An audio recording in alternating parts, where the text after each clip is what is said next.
Okay, hi, that's John and Liana, and here we are again.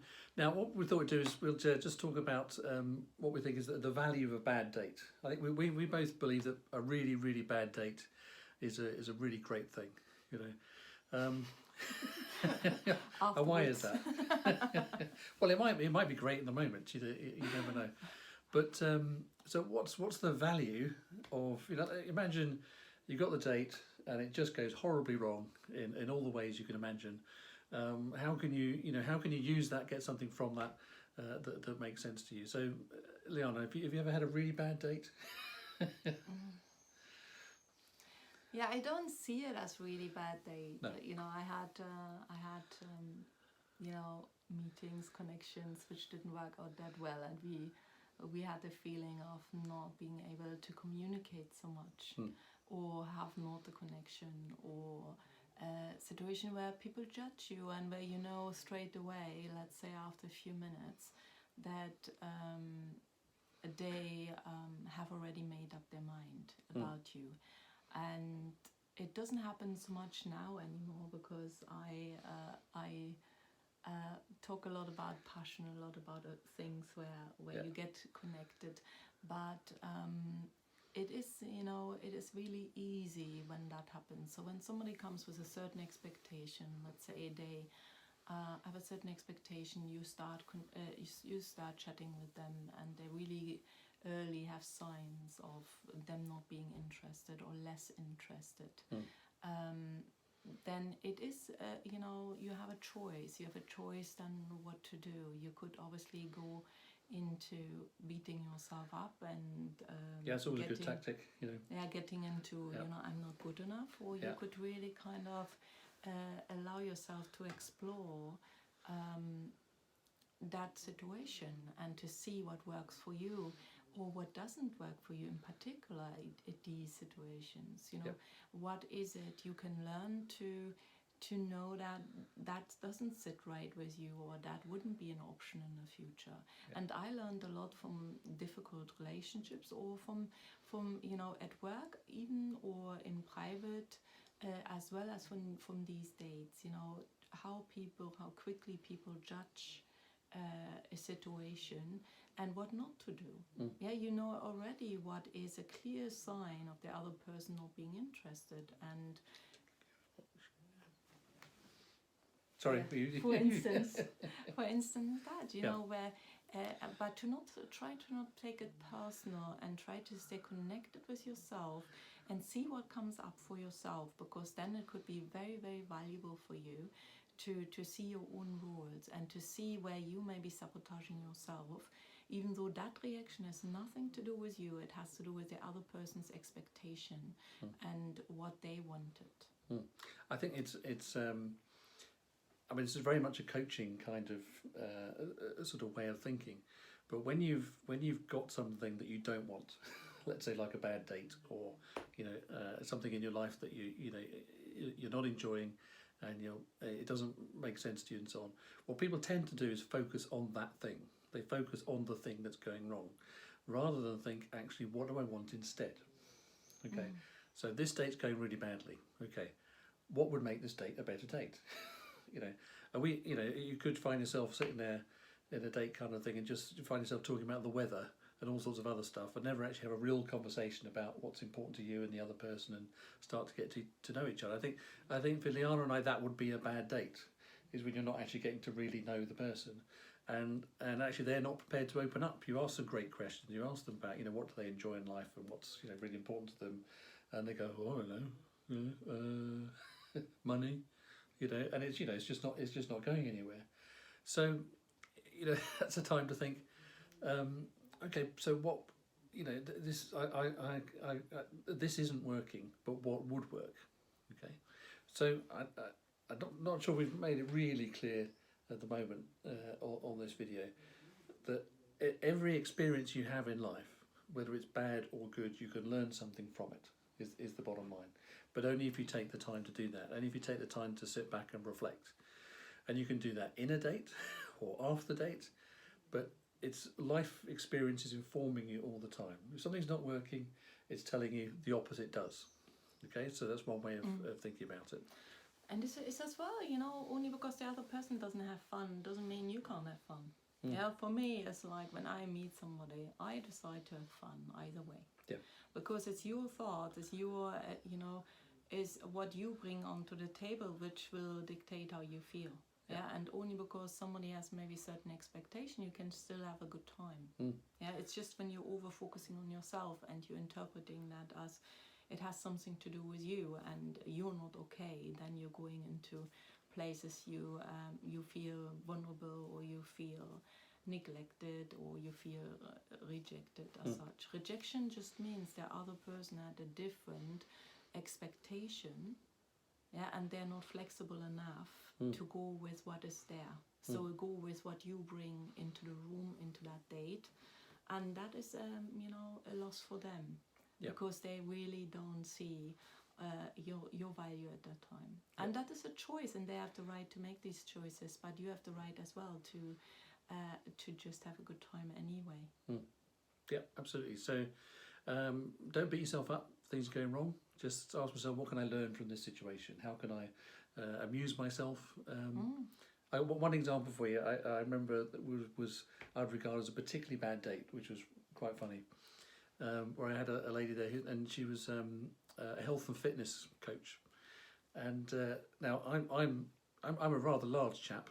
Okay, I wouldn't be described as anywhere near thin or even athletic, and which is fine. You know, that's just me. That's just the physiology I have. I wish I was thinner and fitter, but you know, I'm not.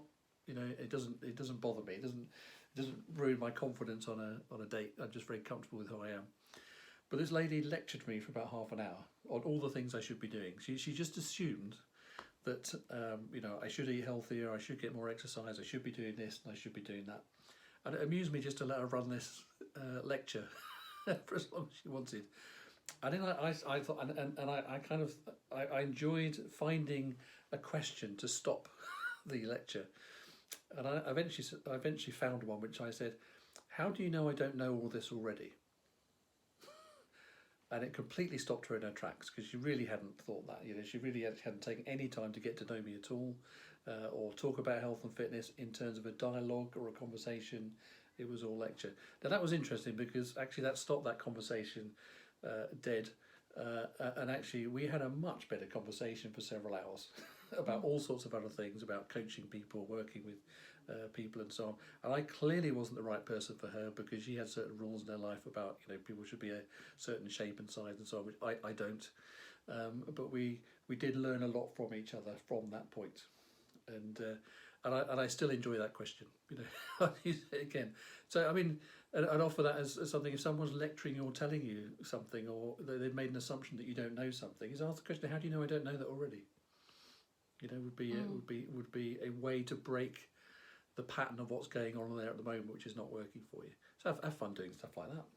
Yeah, I have fun either way. You know, when I meet people, and when they decide to be miserable about meeting me, then they're definitely missing a chance of having fun. Yeah. And I learned that from my sister. My sister, I have a twin sister, and she's amazing with people. And she always, even as a child, she always had that, like, if you don't want to hang out with me, that is your loss, and I'm moving on and have fun with other people. Yeah. And I really like that, you know, that, if somebody is not wanting to connect with you, then just, drop it. Drop it and say, okay, that's what it is. And there will be so many people out there, they want to have fun with you. So don't let it stop you, you know, if somebody is not willing to engage, because that has to do with their mindset, where they are at. And, you know, there are other people you can just enjoy being with.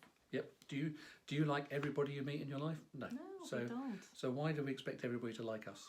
You know, it just doesn't happen. And there's this thing with Edison, who had to try like loads of different material to make the bulb, to make the light. Like light bulb, yeah. Edison, yeah. And he had that amazing attitude, and he said, every time it's the wrong material, it brings me closer to my goal. Yep. Yeah, because I know more and more what isn't working, but that also brings me forward to what is working.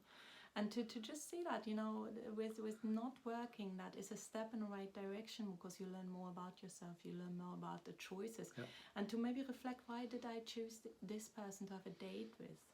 Yeah, what can I, in the next time when I choose somebody, what did I miss to see, or what did I miss to consider? And sometimes it could be as well that you just have to be honest about who you are, because loads of people, they have pictures on there or writing things, they're just not themselves, because they want to present a different picture. And we really encourage people to be themselves, because there are people that want to be just with people like you. And that will feel very natural. And you say always, if you find the right people, it's easy. It's easy. You don't have to be different than you are. You don't have to be slimmer, younger, you know. And sometimes we set ourselves up for disappointment and for these rejections, because we try to be someone, you know, different. And how you are is good enough. You know, you don't need to change. You just have to get out there and not see rejections as a failure, as a way of, you know, increasing your chances to meet the people that actually fit and take you exactly as you are. I'd say I absolutely believe that when you meet the right person, because it's always been my experience in life, is it's just easy, it's straightforward. So, you know, if you're on a first date or first few dates and it's not easy, then it's almost certain that person isn't right for you, and you're not right for that person. But then there's so much you can learn in that moment. Okay, if that's not right, then what would be? You know, and how can I change my filtering process, you know, to home in more on what I'm looking for. And if you ever have that feeling that a relationship has to be difficult, that is a rule as well. Yeah, relationships don't have to be difficult. Yeah, you can choose to work on things in your life, and maybe you choose to have certain things, you know, which aren't easy to start with, if that is what you want to work on. But, you know, we don't have to go through a lot of crap, to find an easy relationship or to find the right relationship. It can actually be quite easy from the start with. And there will be obstacles you have to overcome. Of course, there will be things you haven't seen. There will be things, you know, you didn't even expect. But in general, you should definitely it should be enriching. It should not be an additional burden on your shoulders, a relationship. Yeah, you can, I mean, the bottom line is you can learn from everybody, you can learn from every context, if you go in with that frame of mind. Okay, so you do turn up at a date and someone is so clearly not your type and you're not getting on, there's almost bound to be something that you can learn from each other. And have fun. And have fun doing it. Okay. And sometimes to just state, I know we are not right for each other. Yeah. We both don't feel it. Yeah. Let's have some fun. Let's have just an hour and talk about the weather. That could be the best conversation you ever had, because you're dropping all that stress, you're dropping all that anxiety, and you're just meeting on a level where it could be fun, and they could actually turn out to be good friends for you. Yeah. When you just be honest and say, like, actually, I can see that will not work, but what, you know, shall we just hang out for an hour and learn about each other? Yeah. And to not think that this is unacceptable or a bad thing to do. I've been in, just to finish off this video, this is much longer than we intended, but actually I've been in situations where effectively we've been coaching each other on what would make a better relationship. I've been with someone who's been open-minded enough to say, well, clearly we're not right for each other. So then we've got into a conversation of, well, what would work for each other? What kind of things would we be looking for?